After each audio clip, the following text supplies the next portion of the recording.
Welcome to the bold analysis, ladies and gentlemen. Today, I listened to a security expert, Joseph Murathe, faulting the government that the only challenge between William Ruto and Raila Odinga so far is the fact that William Ruto does not use intelligence to deal with Raila Odinga.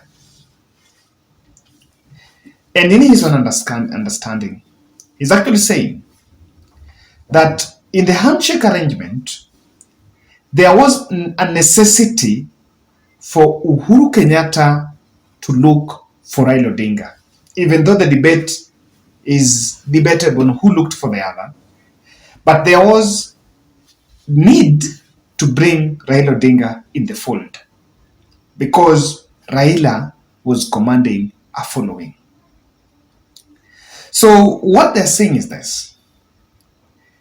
President Ruto has designed some two ways to counter the public rallies. And is one to use political rallies to demystify those rallies, those political gatherings by Raila, by saying that they're going to distract the economy, and number two, that people are going to be injured, and so it is their children that should be in there following. Listened to a speech by leaders during relief food donation in Migori. Tumefanya ya kutosha na hakuna faida tumepata, ni hasara tupu kila mahali. Kwa hivyo safari hii hakuna hata mmoja wetu ataenda kwa hizo maandamano. Kama Raila anataka kwenda maandamano aende peke yake. Sio ndio sauti yetu? Aende peke yake. Demonstration is not a solution. There are so many solutions that Raila can come up with, but not demonstration. We are tired and we don't want what we call demonstration. Sisi tunataka nothing but call maendeleo ndio tunataka. Peke yake. Siasa iliisha, tunataka maendeleo. Under Ruto's government, the politics we want to do at the moment is the politics of the economy. Our interest is how to serve the interests of the common mwananchi, the needs of the common mwananchi. So when we come to a place like this, our primary focus is short-term interventions for famine so that people don't sleep hungry.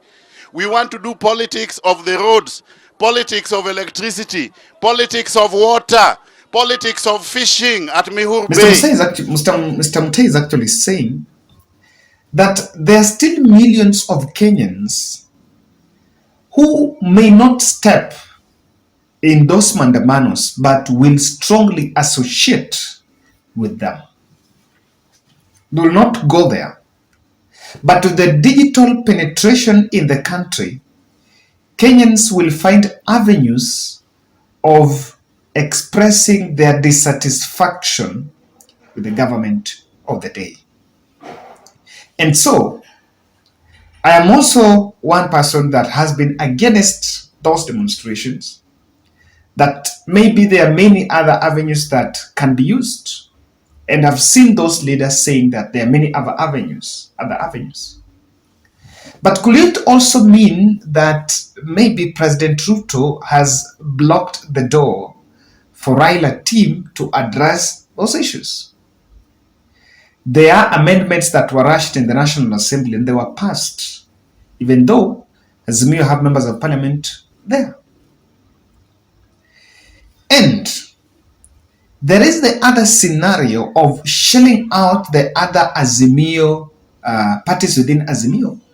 We have seen Jubilee disassociating with it. Number two, KANU is also coming out disassociate because they are talking about their stake in the coalition, and the Wiper Party looks non-committal. However, I listened to David Murathe speech in Kilifi, and he accompanied Raila during a Thanksgiving event of Gideon Mungaro, speaking about Raila Odinga and his next move. I would be guided that because Murathe was an close Uhuru operative, and he also mentioned there that he is the deputy vice chair, the vice chair of Jubilee Party. He was also speaking partly on behalf of Jubilee Party. But there is something he said that I think you should listen to. Tuliambiwa unga itashuka ikuje 70, imeshuka. Never. Na watu wapatie baba heshima. Sawa sawa. Huyu ni mzee, baba yake akawachia Kenyatta. Yeye akasema Kibaki tosha. Kweli urongo? Kibaki wakakuja wakahadaa yeye. Si alienda akafanya handshake na Kibaki. Si dunia ilitulia. Tukang'ang'ana na yeye, tulikuwa na Uhuru kwa TNA Jubilee. Wakati uchaguzi umeisha, si alikuja akafanya handshake na Uhuru. Huyu ni mtu anapenda Kenya ama ni mtu anapenda kuvuruga Kenya? Si anapenda Kenya. Alafu watu wanakuja hapa hawana adabu, hawana heshima. Baba aheshimiwe, kweli urongo? Na sisi tunafuata baba. Mimi hii mnaona hii tunawajua hawa. Yule mtu amesimamia haki na ukweli na wananchi wa kawaida na kupigania demokrasia. Hii mnaenjoy hapa. Kama sio baba, na mchunge, msirudishwe zile siku za Nyayo. Mimi nikuwa hiyo Nyayo House 85 days. Na ni hawa tu, hawa mnaona hawa. Hivi karibuni mtawasikia, na Mungu alianza namna hiyo. Akicheza na yeye si tunapigana. Nampenda Aisha. So from that speech, I know that we've made different statements that maybe the Kenyan people are not in for it. People might not go. But I'm also scared that people might actually handle it. On the side, Raila going to the streets has some two scenarios going to play out. If Kalonzo Musyoka, Martha Karua, and the other Azimio parties are going to disassociate with it, and I don't think Kalonzo Musyoka is not part of it, I don't think Martha Karua is not part of it. But if he's left alone, he's most likely going to cut the image of a man of the people, a man that remained with the people. And betrayal tag will automatically kick out the other leaders that are around him in terms of 2027 presidential election. In fact, Raila's voting constituency will treat them as people who did not heed to the call of fighting for the people. So that probably is number that can work on his own. But again, he's also, if they don't attend and he goes it alone and it fails, then he will actually cut an image of an isolated man that has been neutralized or defeated. So the assumption that I think President Ruto is making is the fact that, yes, we had elections, we had results, and there was no protest. Of course. And I've always said in my analysis that the best thing that former President Uhuru Kenyatta left for this country was the handshake. It was best. Before, I'll try to get some two gentlemen to sit with them in a desk, just around, so that we just do stories about what exactly happened in terms, and we'll just have that conversation here, so that you really know when people talk about peace, what peace really means.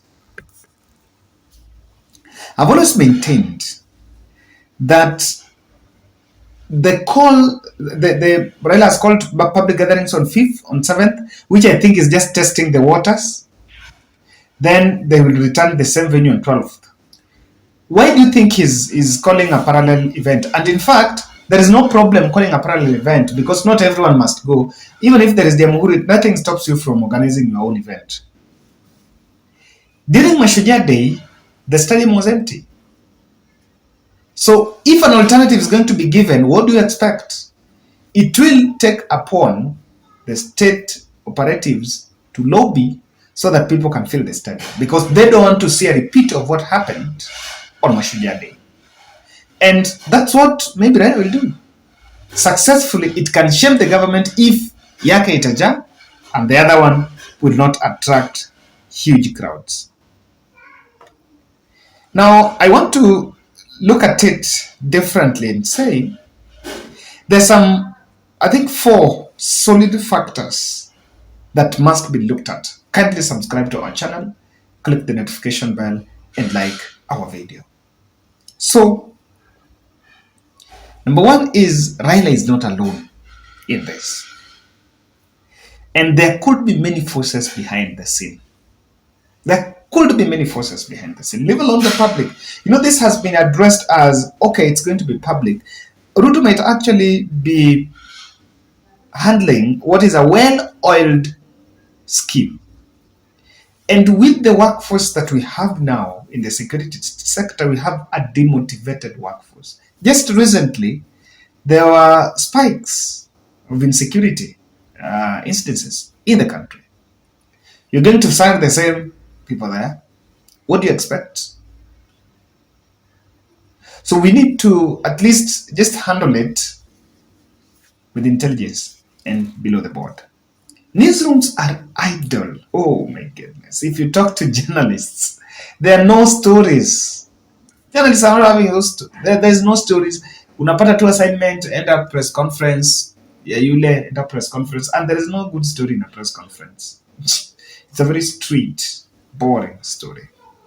So all the lenses might go there, and even the media is having their own reservation with the government of the day. Remember, government owes media 1.1 billion advertisement funds, and that's why they are really going through problems. You see the likes of Max Messiah being kicked out. There is a lot of restructuring, and media houses are closing. Quite a few closed last year. So because of that, there is also a bit of that disharmony between the lenses, the media, and the government. What are you saying? I even listened to some stories where some people are being told that you're not going to get tenders until you kick person X or Y from the newsroom. So it's that deep. What does this mean? That the media will also use Raila's strategy to craft a very good agenda against Kenya Kwanza. The foreigners we have in this country are really doing a good job on the humanitarian aid, because that's what I can see. And they're really funding, huge funding of different projects, but it also thrives in peace. So there are quite a number that we need to look at.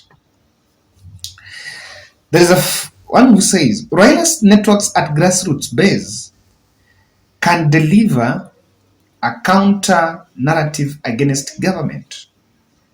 And this will help him retain his capability to intimidate government of the day. It's convenient to undermine because of perennial losses. But who knows? Do you want people to go to the street? No. That's what we should. And so, I maintain, let's not respond to the devils. The intelligence should tell you on what should we really handle.